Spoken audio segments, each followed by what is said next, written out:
दोस्तों नमस्कार।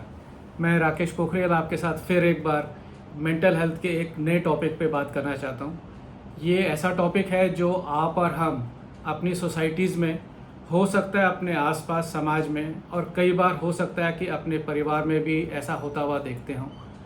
टॉपिक बहुत पुराना है, चर्चा इस पे काफ़ी होती हैं, पर दुख की बात यह है कि इसको आइडेंटिफाई करने में अभी भी हमारे समाज में एक स्टिग्मा है।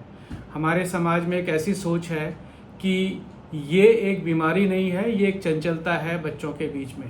तो आज जिस विषय पे आप और हम ज़्यादा जानकारी लेने के लिए, या ये कहें कि इसको एक खुले अंदाज में बात करने के लिए, ताकि हर एक जो भी इस वीडियो को देख रहा हो वो ये समझे कि ये कंडीशन क्या है। तो आज हम जो बात करने वाले हैं वो है ADHD पर। ADHD मतलब attention deficit hyper activity disorder. इसको अगर हम हिंदी में बोलें तो ध्यान अभाव और अति सक्रियता विकार बोल सकते हैं। ये बच्चों में ज़्यादा होती है, और बच्चों के बालपन में ये कब से शुरू होती है, इसके सिम्टम क्या हैं, इसको हम कैसे आइडेंटिफाई करें, इसका इलाज कैसे करें, इसका मैनेजमेंट घर में हम कैसे करें, और हमारे विश्व में वर्सेस हमारे अपने देश में इसकी स्थिति क्या है, इस पे आज हम चर्चा करेंगे। तो चलिए शुरू करते हैं। उम्मीद है ये वीडियो आपके लिए जानकारी वाला सिद्ध होगा, और अगर आपको लगे कि इस विषय पे या इस तरह के विषय पे हमको आगे भी बात करनी है, तो आप मेरे YouTube चैनल पे, जहाँ से आप इस वीडियो को देख रहे हो, उस पर कमेंट ज़रूर करें, या आप मेरे को डायरेक्ट मैसेज कर सकते हैं। थोड़ा सा मैं अपने बारे में बता देता हूँ।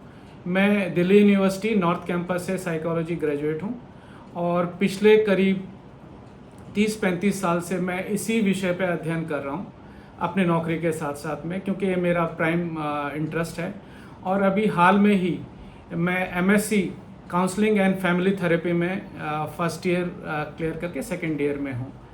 और इस नाते भी मेरी ये एक रिस्पॉन्सिबिलिटी बन जाती है कि जो मैं आज इस समाज से ही सीख रहा हूँ वो कुछ आपके साथ में शेयर करूँ, ताकि कहीं पर इसका कोई प्रभाव भी अगर अच्छा हमको होता हुआ दिखता हो तो हम मानेंगे कि हमारी जो ये टाइम इन्वेस्टमेंट है आप लोगों के साथ में, वो एक सफल हुई। तो चलिए बात करते हैं ADHD पर। ये एक न्यूरो डेवलपमेंट डिसऑर्डर है, जिसका मतलब है कि ये हमारे मस्तिष्क में किस तरह की डेवलपमेंट हो रही है उस पर काफ़ी हद तक निर्भर करता है।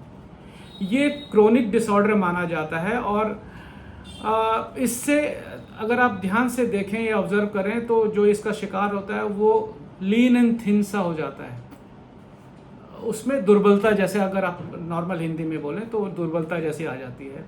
और ये उस पर्टिकुलर इंडिविजुअल के लाइफ के कई एस्पेक्ट्स को प्रभावित करता है, जैसे एकेडमिक हो गई, प्रोफेशनल हो गई, इंटरपर्सन रिलेशन हो गए, या डेली फंक्शनिंग जो हो गई। इसको ये जो विकार है जिसको हम ADHD बोलते हैं, attention deficit hyper activity disorder. Attention deficit मतलब इससे पीड़ित जो भी इंडिविजुअल है वो किसी एक चीज़ पर अपना ध्यान केंद्रित लंबे समय तक नहीं कर सकता, और बहुत ज़्यादा रेस्टलेस, जिसको हम अगर आप नॉर्मल इंग्लिश में बोलें, वो उस तरह की एक्टिविटी उसकी होती है।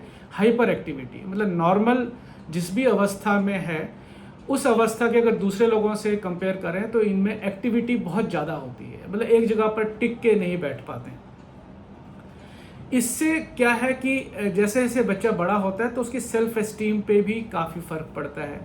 सोशल फंक्शनिंग जो बच्चे की उस उम्र के हिसाब से होनी चाहिए उस पर फ़र्क पड़ता है, और अगर ये प्रॉपरली ट्रीट ना किया जाए तो ये बाल अवस्था से उसके एडल्टहुड में भी जाने की पूरी संभावना रखता है। मतलब ऐसा नहीं है कि अगर छोटे बच्चे में ये विकार आए या डिसऑर्डर आए और उसको ढंग से ट्रीटमेंट ना हो और ये समझ लिया जाए कि ये अपनी अवस्था के साथ धीरे धीरे ठीक हो जाएगा, तो ये ऐसा सोचना गलत है। ये उसके एडल्टहुड में, युवावस्था में भी जाकर उसको परेशान कर सकता है। इससे एक तो सेल्फ वर्थ, जिसको हम कहते हैं कि हमारी अपनी जो सोच है अपने बारे में, वो बहुत प्रभावित होती है। दूसरा, इस तरह के जो इंडिविजुअल हैं वो अपनी क्रिटिसिज्म को बड़े होने पे बहुत सेंसिटिव होते हैं, मतलब वो अपनी क्रिटिसिज्म को सहन नहीं कर पाएंगे, और अगर सहन नहीं कर पाएंगे तो उनमें रेस्टलेसनेस ज़्यादा आ जाती है और वो हाइपर एक्टिव हो जाते हैं। ऐसी कंडीशन कई बार वायलेंस की तरफ भी उस इंडिविजुअल को ले जाती है। तो इसके सिम्टम क्या हैं, किस तरह से हम पहचाने कि किसी इंडिविजुअल में या बच्चे में ADHD जो है वो विकार डेवलप हो रहा है या हो गया है। एक तो अनअटेंशन है, किसी भी चीज़ पे फोकस नहीं कर पाना। दूसरा है कि उस अवस्था के नॉर्मल बच्चों के मुकाबले इनकी एक्टिविटी बहुत ज़्यादा होती है, जिसको हम हाइपर एक्टिविटी बोलते हैं। और तीसरा ये है कि इम्पल्सिवनेस बहुत होती है, किसी भी बात पे बहुत जल्दी आवेश आ जाना या किसी भी बात पर बहुत जल्दी गुस्सा हो जाना, इम्पल्सिविटी। ये 3 चीज़, एक तो अटेंशन नहीं बन पाता, दूसरा इनकी जो मूवमेंट है वो कहीं एक जगह बैठ के टिकने वाली नहीं होती, हाइपर एक्टिविटी होती है। घर में हो, स्कूल में हो, कहीं पर भी हो, तो इनकी एक्टिविटी जो ऐसी होगी कि वो एक जगह पे बैठने में असमर्थ होंगे, वो कहीं ना कहीं चक्कर काट रहे होंगे या एक जगह से दूसरी जगह पे बैठे होंगे, दूसरी जगह से तीसरी जगह जा रहे होंगे। और इम्पल्सिवनेस है, किसी ने कुछ अगर जरा सा भी बोल दिया, थोड़ी सी भी क्रिटिसिज्म हुई तो उस पे उनको बहुत जल्दी आवेश या गुस्सा आ जाता है और वो वायलेंट हो जाते हैं। ऐसा माना जाता है कि पूरे विश्व में करीब 5% जो बच्चे हैं वो ADHD के शिकार हैं, पूरे विश्व की बात कर रहा हूँ। और अगर हम इंडिया की बात करें तो 5 से 8% बच्चे जो स्कूल जाने वाले हैं उनमें ADHD जो डिसऑर्डर है वो देखा गया है। और ऐसा भी माना गया है कि अगर इसको गहन अध्ययन से देखें तो ये 5 से 8% जो है वो करीब करीब 11% तक जाता है बच्चों में, जो स्कूल जाने वाले बच्चे हैं। इसमें ज़्यादा जो संख्या है वो 9 साल की एज में करीब 26.4% है। और अगर 9 साल से अगर हम 10 साल की तरफ एज ब्रैकेट में जाते हैं तो ये करीब 25% बच्चों की जनसंख्या का है जो ADHD के शिकार हैं या उससे ग्रसित हैं। और इसमें भी अगर हम थोड़ा सा बाइफर्केशन करें तो इसमें लड़कों की संख्या लड़कियों के मुकाबले ज़्यादा है। उसका कारण ये भी है कि हमारी सोसाइटी जो है वो मेल डोमिनेटेड अभी भी है। बच्चों में अगर टोटल देखा जाए तो लड़कों पे अभी भी, चाहे वो कस्बे हों, गांव हों या शहर हों, उन पे ज़्यादा ध्यान जाता है। अगर लड़कों पे ज़्यादा ध्यान जाता है तो उन पे जो डिसऑर्डर डेवलप हो रहा है उस डेवलपमेंट में वो ज़्यादा दिखता है परिवार में या सोसाइटी में बनस्पत लड़कियों के, क्योंकि लड़कियां सबमिसिव होती हैं, घर के अंदर होती हैं। अगर वो एक्सट्रोवर्ट भी है तो ये देखा गया है कि वो एक्सट्रोवर्ट उतना नहीं है जितना कि लड़कों में होता है। तो लड़कों में इसका डायग्नोज लड़कियों के मुकाबले ज़्यादा होता है। और ये भी देखा गया है कि एक स्टडी ने बताया कि 10 में से 1 बच्चा ही ADHD का हमारे देश में प्रॉपर ट्रीटमेंट ले पाता है। तो कहने का सीधा सीधा मतलब है कि अभी भी ट्रीटमेंट की जो अवस्था है या जो कंडीशन है हमारे देश में वो वैसी नहीं है जैसा उसको ट्रीटमेंट मिलना चाहिए। अब देखा गया है कि ADHD एक डेवलपमेंटल डिसऑर्डर है और बहुत सारे पैटर्न जो हैं इसमें डेवलप होते हैं जिनको हमको देखना होता है। जैसे अटेंशन अगर नहीं बन रही तो बहुत डिफ़िकल्टी होती है किसी एक जगह पर ध्यान केंद्रित करने में। कोई एक अगर आप काम दे दें इस तरह के बच्चों को तो वो उस टास्क पे बहुत देर तक टिक नहीं पाते हैं, बहुत देर तक उस पर काम नहीं कर पाते हैं और किसी चीज़ को ऑर्गेनाइज वे में रखना उनके लिए बड़ा मुश्किल हो जाता है। हाइपर एक्टिविटी का अगर हम सीधा सीधा बोलें तो वो अपनी एक जगह पे टिक के नहीं बैठ सकते, बहुत ज़्यादा उनकी एक्टिविटी होती है। अगर कमरे में बोलें, घर में बोलें तो वो एक जगह से दूसरी जगह से तीसरी जगह अपनी मूवमेंट को करते रहते हैं। और इसमें कोई अप्रोप्रिएट टाइम नहीं है कि अगर खेल रहे हैं तो बच्चे ज़रूरी है कि इधर से उधर जाएंगे, बट इन अप्रोप्रिएटली भी वो इस तरह की मूवमेंट करते हैं जिसकी उस टाइम पे साधारणतः ज़रूरत नहीं होती। एक उनमें रेस्टलेसनेस की फीलिंग बहुत होती है कि वो अपने को एक ऑर्गेनाइज वे में किसी एक जगह पर रेस्ट करते हुए किसी एक चीज़ पे ध्यान केंद्रित नहीं करते। इन सभी के कारण उनमें टॉकेटिवनेस की बहुत ज़्यादा एक आदत बन जाती है वो इतना बात करेंगे कि जो साधारणतः उस एज के या उस कंडीशन में दूसरे बच्चे नहीं करते। तो एक्सेसिवली टॉकिंग करेंगे। इम्पल्सिवनेस, जैसे मैंने आपसे बताया कि इम्पल्सिवनेस में अगर आप उनको टोक दें तो उनमें बहुत इम्पल्सिव बिहेवियर डेवलप हो जाता है। या कोई दूसरा आके उनके काम के बीच में कुछ सजेस्ट करे या रोके तो वो इम्पल्सिव हो जाएंगे। इम्पल्सिव का मतलब है वहाँ उनको गुस्सा आ जाएगा या चिड़चिड़ा हो जाएंगे। और अगर उनको किसी चीज़ के लिए बहुत ज़्यादा वेट करना हो तो भी वो इम्पल्सिव हो जाते हैं। मतलब उनको जो मांगा है, जिस समय मांगा है, उसी समय उनको मिलना चाहिए, वरना उनका जो बिहेवियर है वो बहुत ज़्यादा इम्पल्सिव हो जाएगा और वो आपको अखरेगा कि ये बच्चा असल में इतना इम्पल्सिव या इतना आवेश में क्यों है, जिसकी अभी ज़रूरत नहीं है। और सिम्टम ऐसे देखा गया है कि 12 साल तक इसके सिम्टम लगभग डेवलप हो जाते हैं बचपन से, जिसमें एक तो अटेंशन किसी चीज़ पे ना रख पाना और अपनी चीज़ों को लूज़ करना, ये एक प्रोमिनेंट सिम्टम है। किसी एक चीज़ पे ध्यान ना रख पाना या अपनी चीज़ों का खोना, ये 12 साल तक आप इस तरह के अगर बच्चों में कोई ADHD का विकार है या डिसऑर्डर है तो उनमें आप पाएंगे।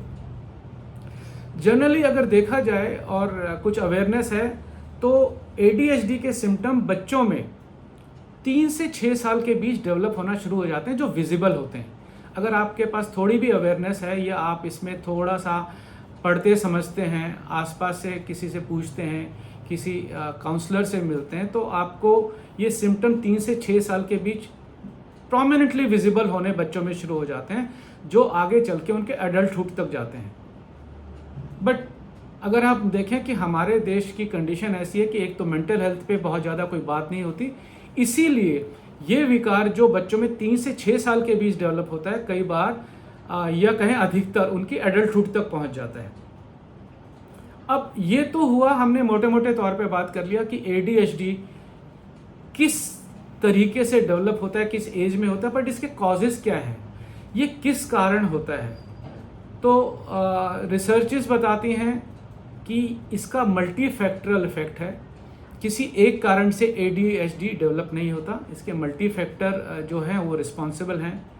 एक तो सबसे पहले अगर हम देखें तो ब्रेन की एनाटॉमी जो है, ब्रेन की जो बनावट है, उसकी जो फंक्शनिंग है, जो चीज़ों को कंट्रोल करने की ताकत है, उसमें अगर कहीं कोई इम्पेरिटी होती है, कोई साधारणतः जिस तरह का डेवलपमेंट उसमें नहीं होना चाहिए, अगर वो होता है तो वो भी ADHD की तरफ हमारे उस व्यक्ति के बिहेवियर को ले जाता है।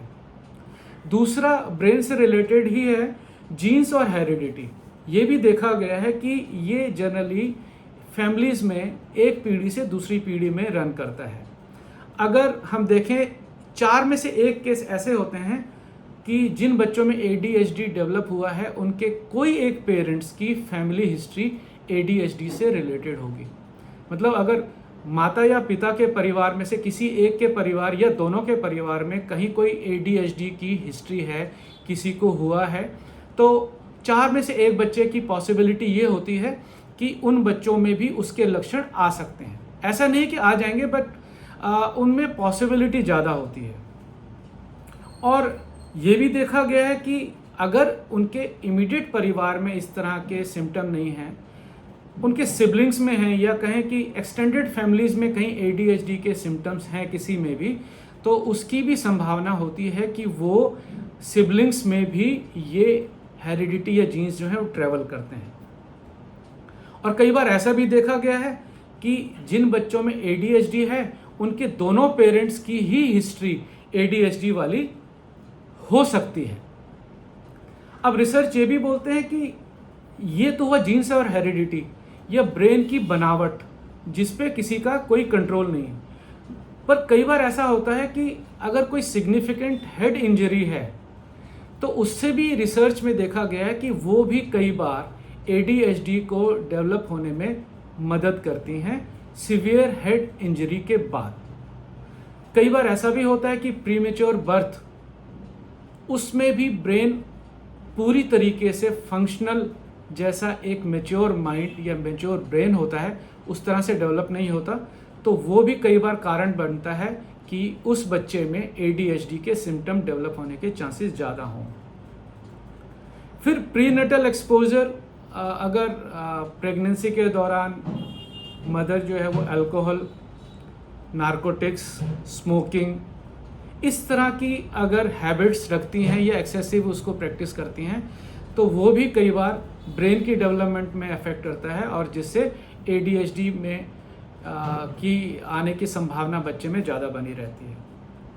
फिर कई बार ऐसा भी बोल सकते हैं कि टॉक्सिन जो इन्वायरमेंट में है, किसी भी वजह से अगर बच्चे में लेड की मात्रा शरीर में जाती है किसी भी वजह से, तो वो भी ADHD के डेवलप होने का कारण बन सकते हैं। अब अगर हम बात करें कि इंडिया में ADHD की कंडीशन क्या है, तो वैसे तो हमारे पास कई रिसर्च हैं, बट आंकड़े अभी भी हमारे पास में पूरे स्पष्टता के साथ नहीं है, क्लैरिटी नहीं है। बट अगर हम देखें तो स्टडी इंडिकेट करती है कि करीब 7.1% चिल्ड्रन जो हैं और एडोलसेंट हैं वो ADHD के शिकार हो सकते हैं इंडिया में। और अगर हम एडल्ट्स की बात करें तो 5.48 से 25.7% एडल्ट्स जो हैं वो ADHD के शिकार होते हैं। इनके सिम्टम एडल्टहुड में कई बार एडल्ट्स जो हैं वो थोड़े मैनेज कर लेते हैं और ज़्यादा प्रवोक होने पर ही वो सिम्टम विजिबल होते हैं, तो कई बार एडल्ट्स जो हैं उसमें इसकी विजिबिलिटी उतनी आसान नहीं होती, वो उसको मास्क कर लेते हैं अपने रिक्वायरमेंट के हिसाब से बनस्पत बच्चों के, क्योंकि बच्चों में ये कला या कहें कि ये एबिलिटी नहीं होती कि वो अपने बिहेवियर को मास्क करें, वो एक्सप्लिसिट होती है और वो इम्पल्सिवनेस, अटेंशन ना होना या उनमें जो हाइपर एक्टिविटी है उसको वो एग्जिबिट कर देते हैं, तो बच्चों में ये जल्दी विजिबल हो जाती है। अब ये तो हमने बात की कि किस वजह से होती है, इंडिया में कंडीशन क्या है, ADHD को कहते क्या हैं, पर किस तरह की होती है, कितनी तरह की होती है। तो रिसर्च में या कहें कि साइकोलॉजिकल वर्ड में, साइकेट्रिक वर्ड में इसको 3 अलग अलग कंडीशन में परिभाषित किया है और डिफाइन किया है। एक है इनअटेंटिव ADHD, ये वो हैं जिसमें फोकस करने में बहुत दिक्कत होती है, किसी भी टास्क को फिनिश करने में बहुत दिक्कत होती है, किसी भी जगह पे ऑर्गेनाइज वे में काम करने या बैठने में बहुत दिक्कत होती है। और ऐसी कंडीशन में ज़रूरी नहीं है कि हाइपर एक्टिविटी भी हो, पर ये ज़रूर देखा गया कि उनमें फोकस करने की, किसी भी टास्क को ऑर्गेनाइज वे में देखने या पूरा करने की और एक जगह पे बैठने की जो कंडीशन है वो ऑर्गेनाइज उस अवस्था या उस एज के अकॉर्डिंगली नहीं होती। इस अवस्था में ज़रूरी नहीं है कि वो व्यक्ति या वो बच्चा हाइपर एक्टिव हो या ना हो, हाइपर एक्टिव हो भी सकता है और हाइपर एक्टिव नहीं भी हो सकता। दूसरी कंडीशन जो टाइप ऑफ ADHD है वो है हाइपर एक्टिव इम्पल्सिव ADHD। इसका मतलब यह है कि इसमें वो कैटेगरी है कि इस रोग से ग्रसित इस कंडीशन वाले में आराम से बैठने की अवस्था जो है वो बिल्कुल नहीं होती। वो एक जगह पे अटेंशन नहीं बना के रख सकता, उसको बहुत इम्पल्सिवनेस वाला बिहेवियर हो जाता है, मतलब किसी ने बोल दिया, टोक दिया या उनके काम के बीच में आके कुछ समझाने लग गया तो वो इम्पल्सिव हो जाते हैं, एग्रेसिव हो जाते हैं और उनमें उस टाइम एक्सेसिव एनर्जी का प्रभाव देखा जाता है, बहुत ज़्यादा टॉकेटिव हो जाते हैं। एक्सेसिव टॉकेटिव होना और एनर्जी के होने की वजह से उसमें रेस्टलेसनेस बहुत ज़्यादा आ जाती है, इम्पल्सिवनेस को बहुत बढ़ावा मिलता है, क्योंकि जब आपके अंदर एनर्जी आएगी, आप बहुत ज़्यादा बोल रहे होंगे, तो ऑब्वियसली इन दोनों के कॉम्बिनेशन से आपका जो बिहेवियर होगा वो एक हाइपर एक्टिव होगा और आप रेस्टलेसनेस दिखेंगे दूसरे को। ऐसी कंडीशन वाले जो बच्चे होते हैं वो दूसरे को इंटरप्ट करेंगे, क्योंकि वो एनर्जी कहीं तो निकलनी है, वो एनर्जी कहीं तो कंज्यूम होनी है, वो एनर्जी अपने अंदर नहीं रखते, वो एनर्जी बाहर जो जाके वो दूसरे को अफेक्ट करती है, चाहे वो सोसाइटी में हो, स्कूल में हो, घर में हो, पेरेंट्स के साथ में हो, किसी पार्टी में हो, सोशल गैदरिंग में हो, वो हमेशा ये एनर्जी दूसरे पे रिफ्लेक्ट होती है। तो दूसरों के साथ में बच्चों का झगड़ा होना, मनमुटाव होना, इस तरह की बातें कॉमन देखी जाती हैं। अगर मनमुटाव और झगड़ा नहीं होगा तो वो इम्पल्सिव हो जाएंगे और आपको उनका बिहेवियर बड़ा एक्सप्लिसिट लगेगा। और इस तरह के बच्चे ऑब्वियसली है कि वो किसी एक चीज़ पे ध्यान केंद्रित नहीं कर पाते। तीसरी जो टाइप है ADHD की वो है कंबाइंड। अब कंबाइंड कैसे बोलेंगे? इनमें आप वो दो कंडीशन देखेंगे जिसमें इम्पल्सिवनेस भी है और अटेंशन की डेफिशिएंसी भी है। अटेंशन डेफिसिट भी है और इम्पल्सिव भी है। तो 3 कंडीशन जो हमने अभी बताई, उन 3 कंडीशन में अगर हम देखें तो एक है जिसमें कि बच्चा अपनी चीज़ों पे ऑर्गेनाइज होके नहीं रह पाता और एक अटेंशन नहीं बना पाता। दूसरा हमने बात की हाइपर एक्टिव है, इम्पल्सिव है, उसकी एक्टिविटी बहुत ज़्यादा अपने किसी जगह पे, चाहे वो स्कूल है, कॉलेज है, घर है, वहाँ पर बहुत ज़्यादा वो एक्टिव होगा, इधर से उधर जाएगा, टॉकेटिव होगा और उसमें एनर्जी बहुत होगी। दूसरों से कॉमन लैंग्वेज में बोले तो वो पंगा ले सकता है और उसके कारण जो है वो दूसरों को अफेक्ट करता है। और तीसरे में इन पहली 2 कंडीशन का मिलान होता है या कॉम्बिनेशन होता है जिसमें अटेंशन भी नहीं है, ऑर्गेनाइज वे में भी नहीं बैठ सकता, इम्पल्सिव भी बहुत ज़्यादा हो जाता है और एक्सेसिव टॉकेटिव भी होता है, एक्सेसिव एनर्जी उसमें होती है जिससे वो अपने आप के साथ साथ अपने पूरे वातावरण को डिस्टर्ब कर देता है। तो ये 3 मेन कंडीशन है। पर अब नए उसमें देखा गया कि कुछ वैज्ञानिकों ने एक चौथी कंडीशन भी डिफाइन की है जो कि अनस्पेसिफाइड प्रेजेंटेशन है। अनस्पेसिफाइड में आप ये बोलेंगे कि उनमें कई सीवियर सिम्टम दिखते हैं पर कुछ सिम्टम उनमें बिल्कुल आपको गायब लगेंगे, जो कि ऑफिशियल डायग्नोज करने में प्रोमिनेंट भूमिका अदा करते हैं। तो ये कुछ ऐसी कंडीशन होती है जिसमें आप इन सब का अमैलगमेशन बोलते हैं, जिसको कॉम्बिनेशन बोल दीजिए कॉमन लैंग्वेज में, कि आपको पहली 3 कंडीशन के कुछ हिस्से नजर आएंगे, कुछ हिस्से नजर नहीं आएंगे या तीनों नजर आएंगे। तो जनरली 3 तरह के ADHD डिफाइन किए हैं और चौथी कंडीशन में जहां पर हमको सिम्टम पूरी तरीके से सारे के सारे नज़र नहीं आते, कुछ नज़र कभी आते हैं, कुछ कभी नज़र आते हैं, किसी टाइम पे दोनों सिम्टम इकट्ठे, तीनों सिम्टम इकट्ठे नज़र आते हैं। तो हम किस तरीके से इनका एक आइडेंटिफिकेशन करें बच्चों में कि हमको ये पता लग जाए कि हमारा ये बच्चा या ये बच्चा समाज में ADHD नाम की एक कंडीशन से या डिसऑर्डर से प्रभावित हो रहा है या हो चुका है। इसमें एज एक बड़ा सिग्निफिकेंट है। एज 3 से 6 साल, जैसे हमने पहले डिस्कस किया कि वो एक ऐसी कंडीशन है एज की जहां अगर आप बच्चे की डेवलपमेंट माइलस्टोन ढंग से देखें और कंपेयर करें नॉर्मल पैटर्न से तो आपको एक डेविएशन नज़र आएगा। अब स्कूल में, सोशल इंस्टीट्यूशन में, घर में, ये सभी जगह देखने की बात है। कई बार ऐसा होता है कि बच्चे की पढ़ाई में दिल नहीं लग रहा तो स्कूल में ये सिम्टम ज़्यादा नज़र आते हैं। कई बार घर में सारी कंडीशन उसके लिए पूरी हो जाती है तो घर में वो कंडीशन पूरी तरह से समझ में नहीं आते या विजिबल नहीं होते। तो हमको सोशल इंस्टीट्यूशन जैसे समाज में कहीं पर भी, स्कूल कॉलेज में, घर में या बच्चों के साथ खेलते हुए, हमको ये सभी जगह पर देखना होगा कि हमारा बच्चा उस एज अवस्था के नॉर्मल माइलस्टोन के मुकाबले किस तरह का बिहेवियर कर रहा है। अगर हम 4 से 17 साल के बच्चों की एज के ब्रैकेट को देखें तो 6 या इससे अगर ज़्यादा सिम्टम हमको आइडेंटिफाई होते हैं जो हमने अभी डिस्कस किए हैं, या 17 साल के बच्चे में 5 सिम्टम इस तरह के अगर आइडेंटिफाई होते हैं तो हमारे को एक अलार्मिंग बेल अपने में सुनाई देनी चाहिए कि देयर इज़ समथिंग रॉन्ग। हमको इस बच्चे के मानसिक विकास के बारे में थोड़ा ज़्यादा ध्यान देने की ज़रूरत है और हो सकता है ये कंडीशन ADHD की तरफ बच्चे को ले जा रही है। ऐसे बच्चों में जहां हम ये डायग्नोज करने की कोशिश करते हैं कि कहीं हमारा बच्चा या ये बच्चा ADHD का शिकार तो नहीं हो रहा, तो गौर कीजिए कि क्या उसको अपने स्कूल के काम को पूरा करने में दिक्कत आ रही है, वो स्कूल के काम को एक जगह बैठ के ऑर्गेनाइज वे में कर पा रहा है कि नहीं कर पा रहा। अपने एज के सिबलिंग्स, रिश्ते में जो क्लोज फैमिली या एक्सटेंडेड फैमिली के जो उसके एज के दूसरे बच्चे हैं उनके साथ में उसका बिहेवियर किस तरीके का है, क्या वो घुल मिल ढंग से रहा है, क्या वो उनके साथ में बैठ के बात कर सकता है या उनसे अलग रह रहे हैं।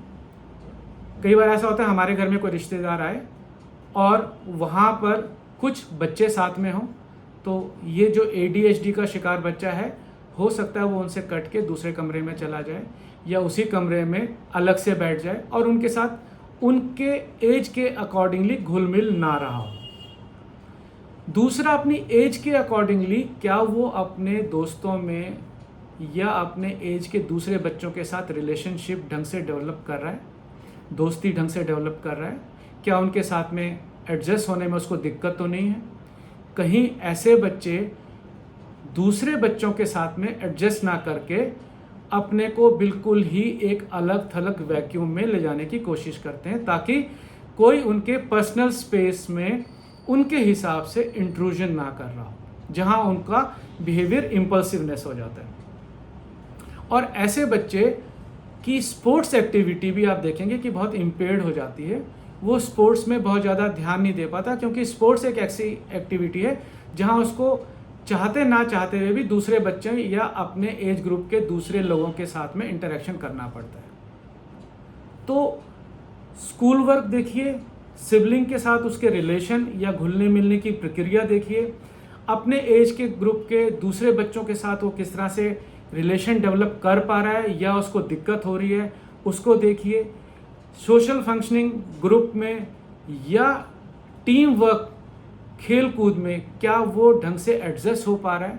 अगर नहीं हो पा रहा तो ये 4-5 चीज़ें पैरामीटर आपके लिए हो सकती हैं कि आप अपने उस बच्चे पे एक एडिशनल ध्यान दें और अगर हो सके तो जल्द से जल्द किसी काउंसलर या एक अच्छे साइकोलॉजिस्ट से कंसल्ट करके उसके बारे में ज़्यादा ज्ञान प्राप्त करें या उसको एक ट्रीटमेंट थेरेपी देने की कोशिश करें। ये सारे के सारे सिम्टम आपको दिखेंगे कि 12 साल से पहले काफ़ी हद तक डेवलप हो जाते हैं। मैंने कहा 3 से 6 साल और एक्सटेंड करें तो 12 साल, तो ये बहुत लंबा समय है। अगर आप अपने बच्चों की तरफ सेंसिटिव हैं, मेंटल हेल्थ पे एक अच्छा नज़रिया रखते हैं और मानते हैं कि शारीरिक हेल्थ मसल हेल्थ के साथ साथ या कहें कि उससे ज़्यादा आपकी मेंटल हेल्थ ज़्यादा ज़रूरी है डेवलप होनी, और उस मेंटल हेल्थ में हाइजीन सैनिटेशन ज़्यादा ज़रूरी है, जिस तरह के की कंडीशन आजकल कॉम्प्लेक्स सोशल एनवायरनमेंट डेवलप हो रहा है उसमें। अब हमने बहुत सारी बातें कर ली, पर हमारे पास में घर में इसको मैनेज करने के लिए क्या साधन है, हम इसको कैसे कर सकते हैं। तो इसमें कुछ एक पैरामीटर मैं आपके साथ डिस्कस कर रहा हूँ, उनको अगर आप गौर करते हैं या एम्प्लॉय करते हैं तो आपको लगेगा कि आपके पास एक अच्छे रिजल्ट हैं इस ADHD के सिम्टम को मैनेज करने के लिए। घर पर मैं घर की बात कर रहा हूँ, क्योंकि घर में बच्चा ज़्यादा कंफर्ट होता है, अपने माँ बाप के साथ रहता है, भाई बहनों के साथ रहता है, दादा दादी नाना नानी, जो क्लोज रिलेशन है, जो उसके बिहेवियर को अफेक्ट कर सकते हैं, उनके सुपरविजन में रहता है। तो एक तो आप इस्टेब्लिश स्ट्रक्चर बनाइए बिहेवियर प्लान का, उसमें उसको रिवॉर्ड सिस्टम इनकॉर्पोरेट कीजिए। बच्चा जो एक अच्छी हरकत करता है, आपके डिज़ायर्ड एक्टिविटी करता है, तो उसको कुछ ऐसा रिवॉर्ड दीजिए जिससे बच्चे के बिहेवियर में आने वाले समय में आपको बदलाव देखने की पॉसिबिलिटी हो। आइडेंटिफाई कीजिए कि कौन से ऐसे बिहेवियर हैं आपके बच्चे के जहां वो बच्चा अगर रिवॉर्ड देते हैं तो उस नए बिहेवियर को इनकॉर्पोरेट करता है अपने अंदर। तो ये आपको आइडेंटिफाई करना पड़ेगा और टाइमली रिवॉर्ड करना पड़ेगा। अगर आप टाइमली रिवॉर्ड करते हैं तो जिस बिहेवियर को आप रिवॉर्ड कर रहे हैं उसके रिपीट होने की पॉसिबिलिटी ज़्यादा हो जाती है। अब हर एक बच्चे के लिए सिमिलर रिवॉर्ड ऐसे ज़रूरी ना हो, ऐसा ज़रूरी होता ही नहीं, क्योंकि हर एक बच्चे का बिहेवियर अलग है। और ये भी डिपेंड करता है कि अगर एक बच्चे को एक रिवॉर्ड पसंद है, ज़रूरी नहीं कि दूसरे बच्चे को वही रिवॉर्ड पसंद हो। एक बच्चे को अगर आप कुछ खिलौने दे देते हैं उसके लिए वो बहुत रिवॉर्डिंग है, दूसरे बच्चे को वो खिलौना इतना रिवॉर्डिंग नहीं लगता। अगर उसके साथ अगर आप बाहर जाके पार्क में घुमाते हैं, उसके साथ बैठ के 10 मिनट बात कर लेते हैं, तो वो बिहेवियर उसके लिए रिवॉर्डिंग है। तो हर एक बच्चे के बिहेवियर के अकॉर्डिंगली उनका रिवॉर्ड भी अलग अलग हो सकता है उसको आपको आइडेंटिफाई करना होगा कि ये रिवॉर्ड उन बच्चों के लिए क्या हो सकता है। तो उसमें एक रिवॉर्डिंग बिहेवियर को आइडेंटिफाई करके उसको टाइमली रिवॉर्ड दीजिए। दूसरा, मेंटेन कंसिस्टेंसी। एक कंसिस्टेंसी रखिए अपने बिहेवियर में कि जो आपने प्लान बनाया है आप उस पर कंसिस्टेंट रहें। जो आपने बच्चे के लिए घर में एक एटमॉस्फेयर क्रिएट किया है, उस एटमॉस्फेयर को आप रिलीजियसली, कंसिस्टेंटली एक उसको फॉलो करें। ऐसा ना हो कि आज एक बिहेवियर है आपका बच्चे के प्रति और उसी कंडीशन के लिए कल कुछ दूसरा बिहेवियर हो जाए। ऐसा करने से वो बिहेवियर आपका जो है वो बच्चे के लिए कंफ्यूजिंग होगा। बच्चा ये डिसाइड नहीं कर पाएगा कि मेरे को किस चीज़ के लिए रिवॉर्ड और किस चीज़ के लिए पनिश किया जा रहा है। और अगर आप लंबे समय में इस कंसिस्टेंसी को बनाए रखते हैं तो आपके पास रिजल्ट अच्छे आएंगे। पर अगर इसी कंसिस्टेंसी को आप रोज़ बदल रहे हैं तो आने वाले समय में ये आपके लिए भी कंफ्यूजिंग हो जाएगा कि बच्चे को हम किस तरह से क्या कंसिस्टेंसी के साथ में कंट्रोल करें या उसके साथ में बिहेव करें। तीसरा, आप पॉजिटिव चीज़ पे फोकस करें। बच्चा क्या पॉजिटिवनेस के साथ में आपके साथ बिहेव कर रहा है, घर के दूसरे सदस्य के साथ में बिहेव कर रहा है, उसकी एक्टिविटी में क्या ऐसी पॉजिटिव चीज़ हैं जिसको आप फोकस करके उसको और उभार सकते हैं। आपको उस बच्चे को बताना पड़ेगा आइडेंटिफाई करके कि बेटा बेटी ये आप बहुत अच्छा कर रहे हैं, ये आपके लिए बहुत अच्छा है, हमारे लिए भी अच्छा है और हम सबको ये देख के बहुत खुशी हो रही है। तो जैसे ही आप किसी चीज़ को, पॉजिटिवनेस को फोकस में रखेंगे तो वो उसके बिहेवियर में आने के ज़्यादा चांसेस होंगे। अगर वो पॉजिटिव चीज़ें आप उभार कर उसको नहीं समझाएंगे तो पॉजिटिव चीज़ों का जो इम्प्रेशन है आने वाले धीरे धीरे धीरे डल हो जाएगा, फेड आउट हो जाएगा। एक चीज़ ज़रूर ध्यान में रखें कि ADHD से जो ग्रसित बच्चा है या जिसमें वो विकार है, जिसमें वो डिसऑर्डर है, वो पनिशमेंट के प्रति बहुत सेंसिटिव होते हैं। तो अगर आप सोच रहे हैं कि आप बच्चे को रिवॉर्ड की बजाय अगर पनिशमेंट एम्प्लॉय करें और आप उसके बिहेवियर को कंट्रोल कर लेंगे, इम्प्रूव कर लेंगे, तो ये आपकी बहुत बड़ी भूल है। जितने भी ADHD से, डिसऑर्डर से ग्रसित बच्चे हैं या जिनमें ये डिसऑर्डर है, जैसे हमने पहली बात किया कि वो इम्पल्सिवनेस होते हैं, एक्सेसिव एनर्जी होती है, टॉकेटिव होते हैं, एक अटेंशन क्रिएट नहीं कर पाते अपनी, तो अगर आप उन्हें पनिश करेंगे तो ये सारी की सारी जो उनकी डिसऑर्डर की क्वालिटी हैं वो कंबाइन होके उस बच्चे के लिए एक परेशानी और आपके लिए एक सिरदर्द ही कारण बन सकते हैं। तो पनिशमेंट की तरफ आप लीस्ट पॉसिबल वे को देखिए और कोशिश कीजिए कि उसकी एनर्जी जो है उसको आप पॉजिटिव वे में एम्प्लॉय करें। और अगर आपको पनिशमेंट करना ही है, उसको क्रिटिसाइज करना ही है, ऐसा आपको लगता है, तो एक बारी कोशिश करके देखिए कि अगर एक क्रिटिसिज्म या 4 क्रिटिसिज्म की जगह आप एक रिवॉर्डिंग सेंटेंस उसके साथ शेयर करते हैं तो कितना ज़्यादा इफ़ेक्टिव होता है। मेरे कहने का मतलब है कि अगर आप 4 पनिशमेंट की सोच रहे हैं, पनिशमेंट ज़रूरी नहीं फिजिकल हो, क्रिटिसिज्म हो सकता है, इग्नोरेंस हो सकती है किसी चीज़ पे, तो उस क्रिटिसिज्म की जगह अगर आप एक चीज़ पे भी फोकस करें तो मेरा ये मानना है कि वो आपको ज़्यादा रिवॉर्डिंग और बच्चे के लिए ज़्यादा इफ़ेक्टिव प्रूव होगा। अगला जो मैं आपसे बात कर रहा हूँ, चौथी चीज़, एक्सरसाइज और हेल्दी डाइट की तरफ ध्यान दें। क्योंकि एक्सेसिव एनर्जी बच्चे के अंदर डेवलप हो रही है, टॉकेटिवनेस हो रही है, वो अटेंशन डेवलप नहीं कर पा रहा है, तो उसकी एनर्जी कहीं तो लगेगी। वो एनर्जी कहाँ लगेगी, अब आपको ये देखना है। अगर आप उसके लिए एक ऐसा एटमॉस्फेयर क्रिएट करते हैं, उसको आप पार्क ले जाते हैं, घर में ही कुछ इस तरह का अरेंजमेंट करते हैं कि वो एक रेगुलर एक्सरसाइज के पैटर्न पे आए, तो उसकी जो एनर्जी है वो एनर्जी इधर उधर डिस्ट्रक्टिव मोड में ना जाकर एक्सरसाइज में निकल जाएगी, मेटाबॉलिज्म भी अच्छा डेवलप होगा। तो आप उसके लिए एक अच्छी एक्सरसाइज पैटर्न को आइडेंटिफाई करके खुले में, घर में, जहाँ भी आपको लगता है कि पॉसिबल है और उसके इम्पैक्ट बहुत अच्छे आएंगे, तो आप एक रेगुलर एक्सरसाइज का पैटर्न बच्चे के लिए डेवलप करें और उसमें खुद भी इन्वॉल्व रहें।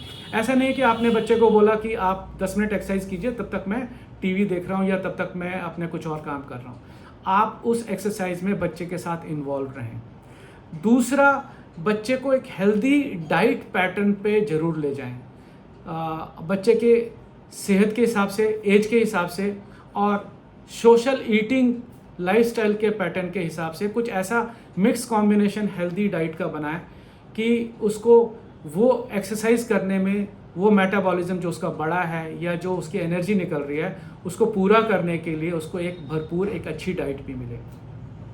और पांचवी सबसे ज़्यादा इम्पॉर्टेंट चीज़ जो मैं आपके साथ शेयर कर रहा हूँ वो है अच्छी स्लीप पैटर्न को प्रमोट करें। एक अच्छा स्लीप पैटर्न आपको नेक्स्ट जब आप उठते हैं उसके लिए एक बहुत अच्छी एनर्जी मेंटल और फिजिकल दोनों देता है।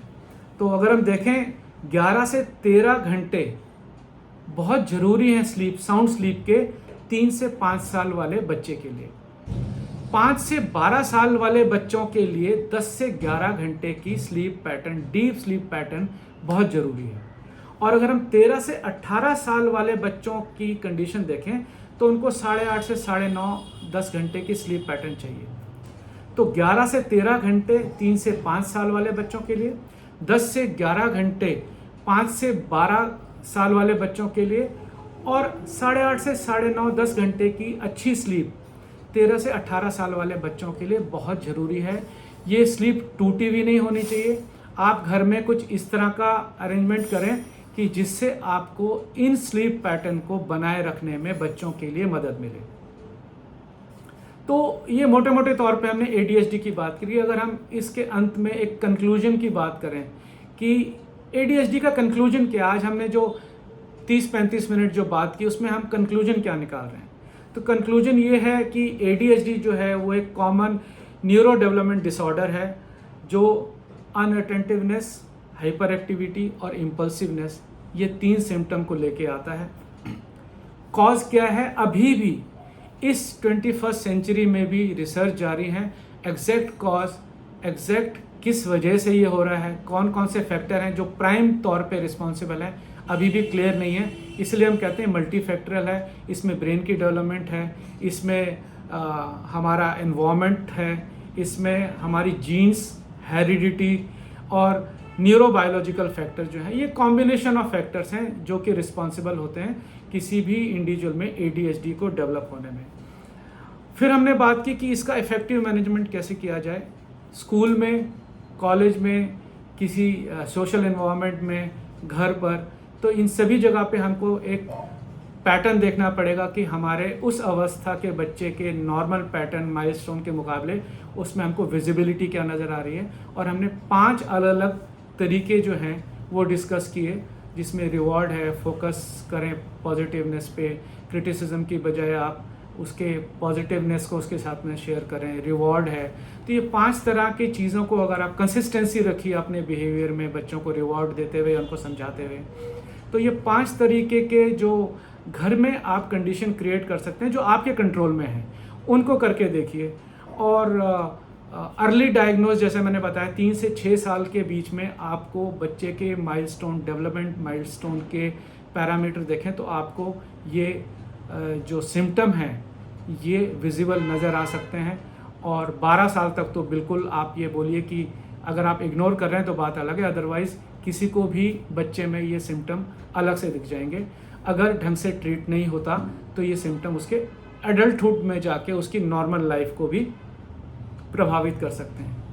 अब मोटे तौर पे ये हमने पूरे ADHD के एक गैमेट को डिस्कस किया। अब हमारे भारतवर्ष में लास्ट में मैं ये डिस्कस करूँगा कि ADHD का ट्रीटमेंट हमारे देश में कंडीशन क्या है। तो मैं आपसे अगर सच बताऊँ तो अभी भी मेंटल हेल्थ में हम बहुत पीछे हैं वर्ल्ड के मुकाबले। और मेंटल हेल्थ की कंडीशन असल में हमारे देश में एक सोशल डिस्कशन का कोई कॉज है ही नहीं। हम लोग अपने बच्चों को या खुद जिम जाना ज़रूर पसंद करते हैं। हम वहाँ 1.5 2 घंटे लगाते हैं, अलग अलग तरह की एडवांस मशीनों में अपने मसल्स और बॉडी टोन को डेवलप करने में टाइम लगाते हैं। बट उसके मुकाबले अगर हम देखें तो शायद हम 1% भी मेंटल हेल्थ पे डिस्कस नहीं करते, या मेंटल हेल्थ किस तरह से और इम्प्रूव हो सकता है उसके हम वेज एंड मीन्स कभी एम्प्लॉय नहीं करते। तो इसमें ADHD को एड्रेस करने के लिए पेरेंटल ट्रेनिंग बहुत ज़रूरी है। स्कूल के टीचर्स और काउंसलर की इंटरवेंशन बहुत ज़रूरी है। अगर ADHD कुछ एडवांस स्टेज पे आ गई तो मेडिकेशन साइकेट्रिस्ट की मदद से मेडिकेशन की बहुत ज़रूरत पड़ती है। और साइको सोशल डेवलपमेंट के लिए आपको काउंसलर, स्कूल, घर और साइकेट्रिस्ट, इनकी एक टीम जो है उसको अगर देखें, CBT जिसको हम काफ़ी आपने बात सुनी होगी, कॉग्निटिव बिहेवियर थेरेपी, ये बहुत एक इफ़ेक्टिव वे है, पर ये इफ़ेक्टिव तभी है जब ये पूरी टीम मिल के काम करे। सिर्फ एक CBT से या सिर्फ एक साइकेट्रिस्ट से या सिर्फ एक स्कूल से ये बात नहीं बनेगी, ये बात बनेगी एक पूरी टीम से, घर में एनवायरनमेंट क्रिएट करने से। और मेरी आप सभी से अपील है, एक मेंटल हेल्थ एक्टिविस्ट और इस फील्ड में काम करने के स्टूडेंट के हैसियत से, कि मेंटल हेल्थ को आप इग्नोर ना करें। इसको उतना ही ज़रूरी समझें जितना आप खाना खाते हैं, इसको उतना ही ज़रूरी समझें जितना आप जिम जाना ज़रूरी समझते हैं, इसको उतना ही ज़रूरी समझें जितना आप मॉल जाना ज़रूरी समझते हैं, या अपने बच्चे को एक अच्छे इंटरनेशनल पब्लिक या एक अच्छे गवर्नमेंट स्कूल में पढ़ाना पसंद करते हैं। मेंटल हेल्थ आज के दिन बहुत ज़रूरी विषय है, क्योंकि जिस तरह से हमारा समाज डेवलप हो रहा है, जिस तरह से हमारे समाज में एक कॉम्प्लेक्सिटी, एक कंपटीशन की भावना आ गई, डिप्रेशन और इस तरह के चीज़ों के लोग ज़्यादा शिकार हो रहे हैं। ADHD की मात्रा जो है वो बच्चों में ज़्यादा बढ़ रही है।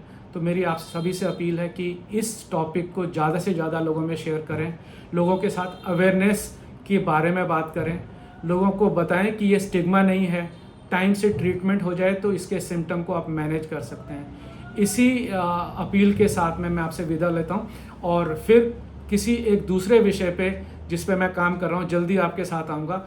और मेरी अपील है कि आप इस 40-41 मिनट के वीडियो को पूरा देखें, बार बार देखें और लोगों के साथ शेयर करें। जय हिंद, नमस्कार।